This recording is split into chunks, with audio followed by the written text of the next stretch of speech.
Cada 22 de febrero, la Iglesia celebra la fiesta de la Cátedra de San Pedro.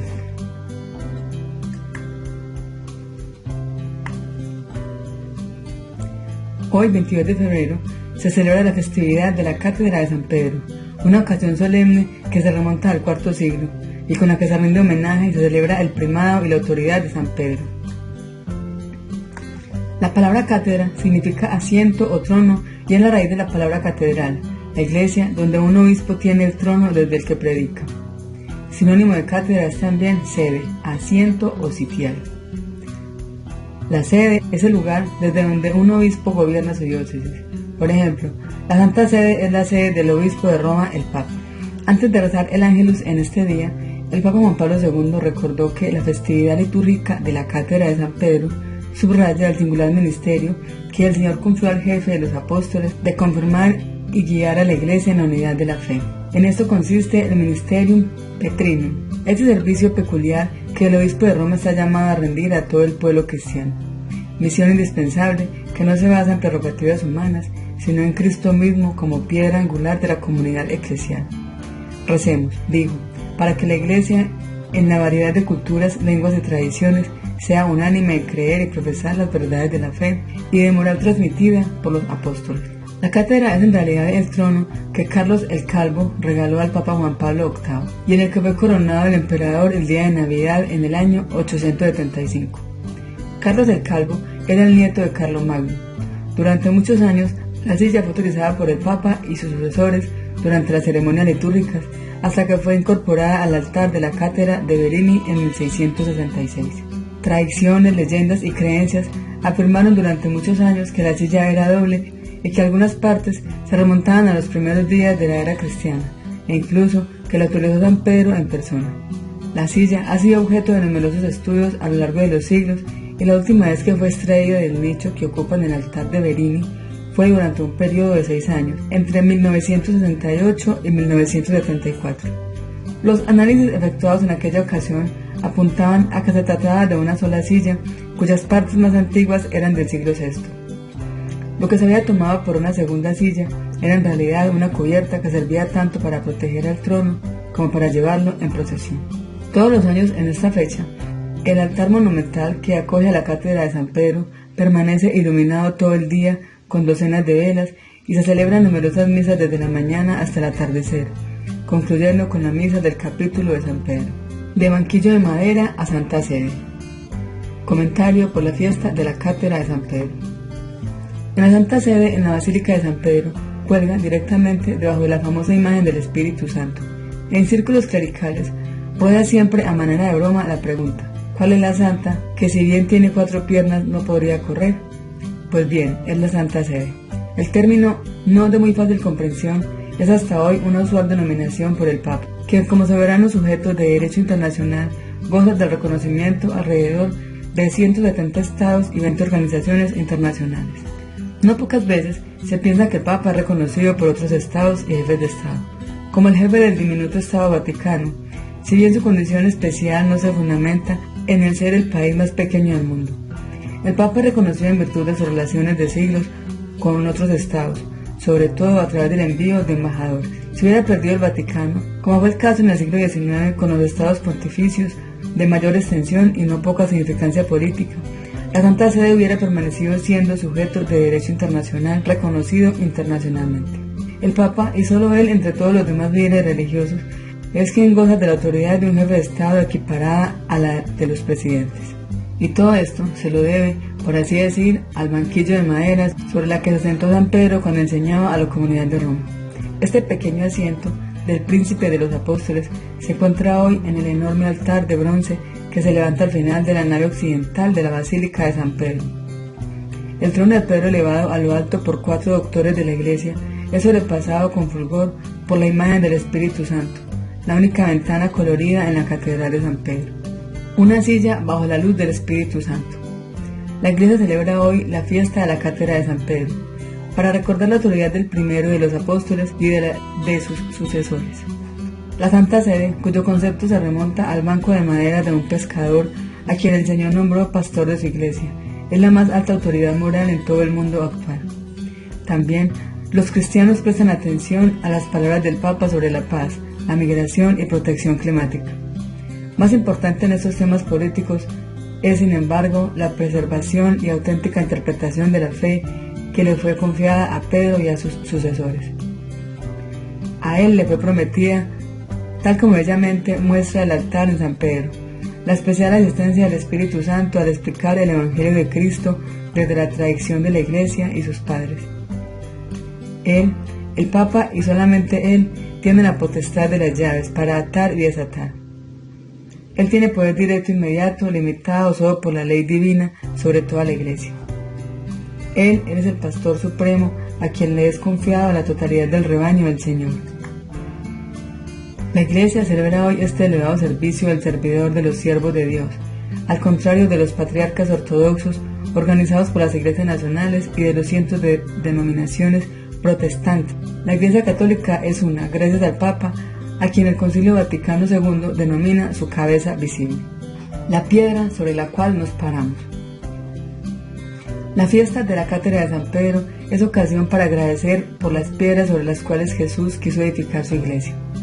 Cada Papa, hombre débil y pecador, es por cierto la base fuerte sobre la cual la enseñanza y la vida de los discípulos de Jesús se asientan firmemente. El Papa Benedicto XVI, durante la toma de posesión de su cátedra, es decir, en la Basílica de San Juan de Letrán, explica muy bellamente el ministerio petrino de enseñar y dirigir. Pedro fue el primero que hizo en nombre de los apóstoles la profesión de fe.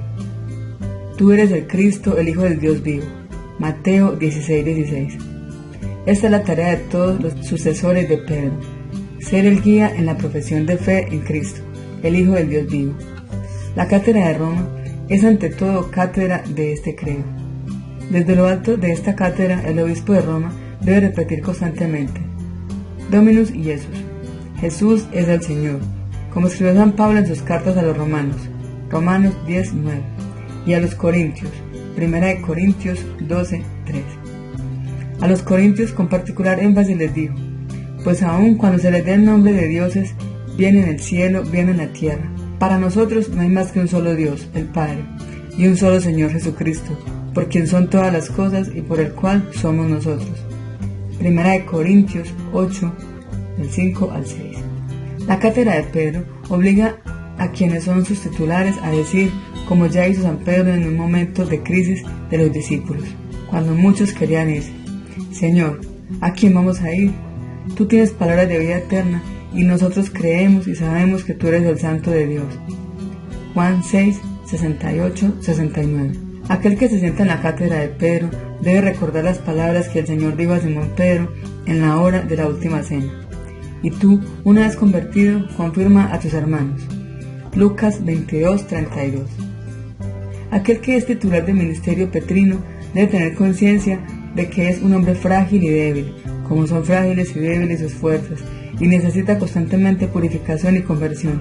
Pero debe también tener conciencia de que del Señor le viene la fuerza para confirmar a sus hermanos en la fe y mantenerlos unidos en la confesión de Cristo crucificado y resucitado.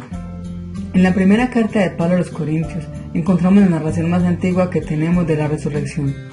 San Pablo la recogió fielmente de los testigos.